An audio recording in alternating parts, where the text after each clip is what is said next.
In one of my early videos, I actually reviewed the Miss Pac-Man Partycade, and I'm personally a really huge fan of that device. Now, one of the other devices that I've also purchased from Arcade1Up is their Miss Pac-Man Countercade. And in this video, I'm going to be reviewing what I think of that actual unit and if it's worth you picking up for your home arcade. You lose. Perfect.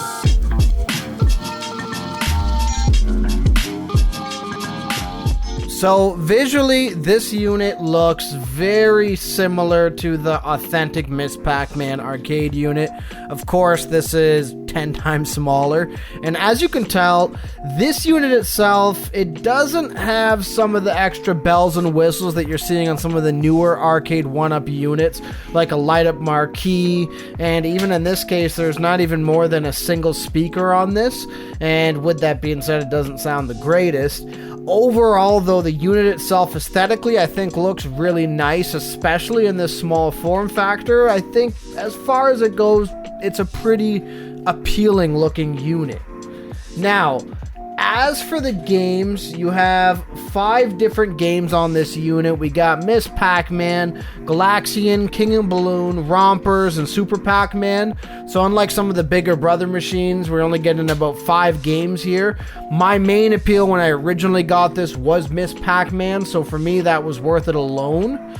Now, as far as the actual games themselves, though, one of the things I like is that, like some of the newer 1-Up units, we also have the settings option. So what I mean is you go in here, you can change different settings like speed, how many lives, and even alter some of the stuff that might not have been original to the game itself. Now, with that all coming down to it, though, the games themselves, they perform pretty well, they play well. Now, the problem that I have with this unit is actually similar to the Pac-Mania unit, and that's that we have an issue with the screen. It looks like Arcade1Up on these Countercades, or this Countercade at least, really cheaped out on the quality of the actual screen. And if you look left and you look right, you can see how washed out that screen actually looks. Now, that might not seem like a major issue, but I originally bought this with the intention of putting it on top of my mini fridge, and when you're standing above it, the actual visual of it just doesn't look the greatest. So I don't know if that's common with all the Countercades, as this is the only one I've ever used and owned, but it was definitely a knock at the quality of this unit itself.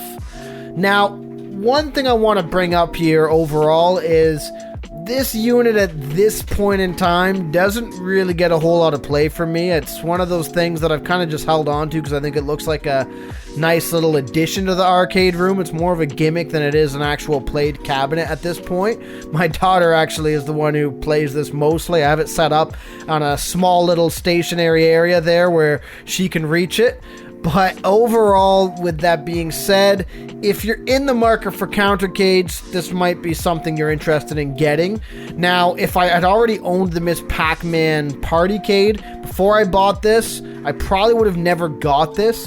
However, at the time, I think I got it for like $129, which was enough for me to jump on it and buy it at that time period.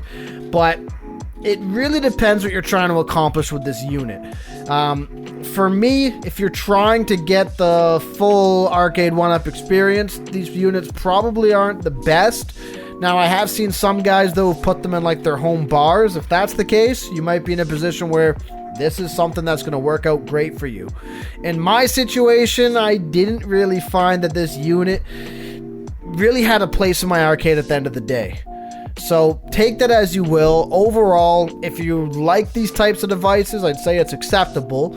However, it really is dependent on 2 things for me, and that's if you can find it for the right price and you have an actual setup that can accommodate it.